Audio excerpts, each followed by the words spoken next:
Yes, and then last fall I went to a camp out that was, well, it was called the Equalizer. Did any of you go to that? Yeah, you're the only one, I know. So then we're relegated to renting out a campground when everybody else has gone home for the season for a good fucking reason. It was cold. That was a cold camp out. And it was awesome. There was lights, there was many stages, there was very talented music, there was really cool light shows, and there was a lot of effort put into that party, but guess what? There was only 5 ravers at it.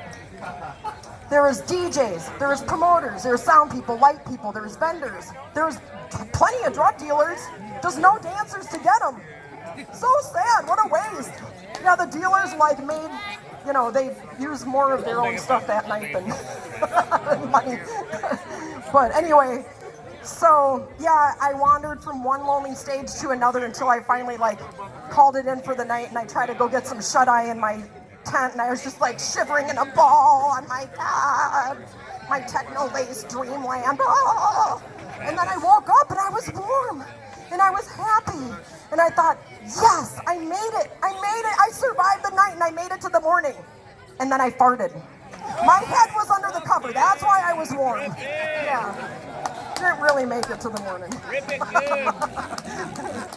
So anyway, that party was where I made my digital DJ debut. I didn't throw away my records, but I put them away. I mean, I was such a dinosaur that I was dead and they were gonna make me into oil. So I was like, okay, this is not working anymore. I better catch the digital train. So, and none of you guys got to hear it, except for whoever was across the river in St. Croix. I mean, you guys heard it. Yeah, it was a very loud set, and the cops were called in Wisconsin. So, yep. The only person... Okay, well, never mind. I was trying to see who was actually at that party that can play. He knows. He was there. Yep. So anyway, since I spent all this money investing in digital DJ gear, I was like, well, what the heck am I gonna do? I do live an hour and a half north of Minneapolis, but the fuck I'm gonna go there? It's on fire! I mean, that's what the media told me, and I believe everything that the TV told me. So I'm not DJing down there for a while. Not until it's not on fire anymore. And then, so I decided to DJ at my local bar scene, which is in northern Minnesota in the lake country. I mean, if you can imagine how this is winding up here, okay? So I did crawl out of the basement, go to the mainstream to play hip hop and party pop and mashups and mega mixes. And you'd think that'd make me cool in my community, right? Nope, I'm still a pariah. So I was a pariah in the underground because I play hardcore. Nobody likes it except for maybe some of you guys. You guys are my brethren, woo! And nobody likes me in the above ground because I don't play country. Except for maybe some country rap, because that shit's cool. Have you guys heard of it? Country rap? Yeah, I mean, it's like regular rap, but they don't sing about bitches and Skrilla and Cavassier and... They just rap about losing their well, no, wives. they sing about mud crickets. Yeah. But yeah, what they're singing about is mudding, turtle doving, drinking cheap beer, and leaving your Christmas lights up on your porch year round. It's really fucking cool. I'm just a country girl with a big old truck. I got some, the way I do it right, I keep it jacked up. I got some big old tires, they make some big old ruts. And every time I drive, I be picking up mud, especially here. It's a very appropriate song for today. Or at least picking up mud.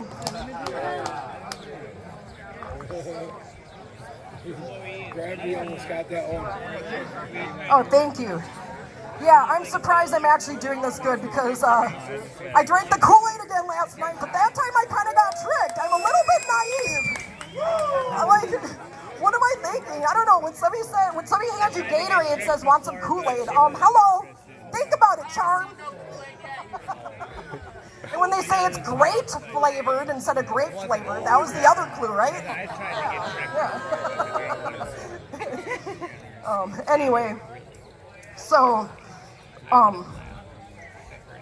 like when you're a rave DJ, like everybody knows what you're doing. You're making art, and your dancers, they leave you alone. They do not come up to you and interrupt your set to do their requests. You know, hey, can you put some Josh Wink on? I could really go for some Green Velvet right about now. You know, but when you're at the bar DJing, they're thinking, okay, this is my free jukebox. They're always interrupting your flow with their requests, and they're usually lame. So the blessing is I live in an area that doesn't have good internet, so I can just be like, oh, I'm sorry, guys. My streaming service isn't working tonight. The internet sucks. Ta-da, problem solved. Digital DJing is kind of easy, and it kind of makes me like miss the old days of all those problems with the vinyl records. Like when you got to put pillows under the turntables because everybody's bouncing you know, they're dancing so hard on the dance floor that the needle's popping out of the groove. Pop. Or then what about the tripping guy that trips right into the DJ coffin and then the needle pops out of the groove? And then what about the dingbat DJ who doesn't know how to adjust the tone arm, and every time the gabber kicks in, well, the needle pops out of the groove. And guess what? That's bad for the dancers because they just popped out of their groove. So anyway, there is one challenge though to bar DJing, which is drunk people. I'd much rather play for drugged people than drunk people. I mean, there's the one guy who's like decided that my beautiful speaker array was his stripper pole. I talk about humping the speaker. And then there's a lady that came up to me 4 separate occasions to ask for the same epic journey track that I told her the first 3 times I did not have. And then I tore down all my equipment, packed it up, was about to bring it out to the car, and when she suddenly remembered that other epic journey track she wants to hear. Can you play? I don't know, lady, can I? You know? And then what about the dude that was about to beat me up because I said no? Okay, that's when I found out you don't say no to a drunk person. It kind of went like this. Oh, come on, just play Wagon Wheel. No. What? Why not? Wagon Wheel. Oh, dude, I can't play Wagon. Oh, you can't. Why didn't you just say that? Okay. So yeah, the operative word is can't, not no. Yeah. And so then when the next lady came up to me and said, well, can you play the cha-cha-cha slide? Oh, sorry, the cha-cha slide? Yeah, the cha-cha slide. Absolutely not. No, I cannot. Well, why not? Well, because I'm not a wedding DJ. Hello. Gotta keep a little bit of dignity. I just threw myself under the bus and admitted to all of you guys that I went mainstream. Oh, shit. Woo! How you guys feeling? Okay. Right on. I just have a few more little tidbits to give you, and then I'll send you on your way. So, yeah, anyway, when I was a young DJ playing gabber in my bedroom, or wherever I was, and I always thought I did the best when I was stoned. I mean, man, it sounded so good. I was just fucking rocking out to my ears, you know? Like, oh man, so good, so good, so good. Oh, well, I recorded it. It was not so good. It was fucking shit. I'm like, wait a minute. So how many times have I DJ'd under the influence of marijuana? Let's see. Oh shit, every time. Oh, great. No wonder I never get booked. Sorry, guys. Wow. I really feel bad for you guys. Yeah, the big clue is when I play that song. I want to be a hippie and I want to get stoned on marijuana. That's your clue. That's when you're supposed to start bringing me joints and bowls and stuff, okay? Hey, just said it. Now you know. For next time. Whatever. Oh. It was it a log or a dog? I don't know. So, anyway, Yeah, that's a fair trade. It's like, it's the same cost. Okay, thank you. I appreciate it. So anyway, I do want to do one little disclaimer about that whole like smoking pot to DJ thing. I don't need to do drugs to have fun. I just thought I'd let you guys know. But it does really help, okay? Yeah, and I gotta tell you though too, that hard living. I mean, okay, us ravers, we do hard living, right? Yep. Yeah, we have to. We're trying to get to the next level. So basically, we kind of age like dogs. For every 7 years, or for every year that a raver lives, he actually lives 7 years, or she. I mean, okay, Josh is a good example of that. Where did he go? Where? Josh! See that guy over there? Josh!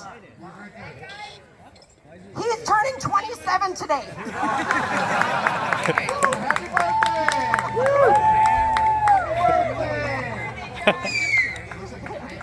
Yeah, I know. Or at least 60, you know.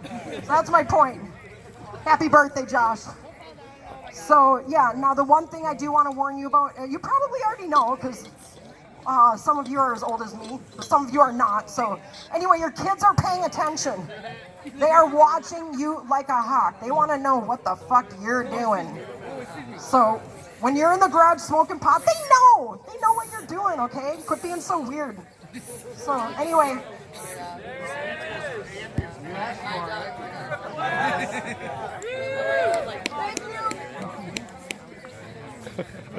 That's service. Service with a smile. I'm smiling. So anyway, yeah. When I was like maybe about 8 years old, my dad was smoking pot in front of me with his buddies, and he was like, "This just cigarette." I was like, "No, that's not a cigarette, Dad. That's pot." And he's like, "Oh shit. Okay, well tell your little brother that this is just a toy." As he, rips off the bong. I'm like to my 5-year-old brother, "Hey, Dad wants to let you know that's just a toy." I don't know why you would say that. You're not really supposed to be playing with the bong if you're 5 years old. So anyway, he's like, "No, that not a toy, not a bong." Like 5-year-old kid, Yep. And then, so why was I so surprised when my son was about 10 and we were driving down the highway and I was all, yeah, I think somebody hit a skunk. Yeah, Mom, or just really good weed. And then leave you with one more little story here. When I went to go see my son in California, he was living at his dad's, and I was just kind of musing. I was wondering how I was going to get pot. This was before it was legalized there. And I think he must have heard me talking under my breath about how the hell was I going to get some pot. Because all of a sudden he's like, "I got you, Mom."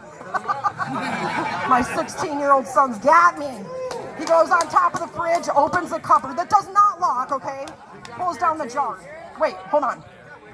It's a two-handed jar, okay? We're not talking ounces, we're talking pounds. Here you go, Mom. Dad will never notice. Thank you, everybody, for letting me do like a Raver comedy thing. Thank you so much. You guys, I love you all. You're my friends and my family.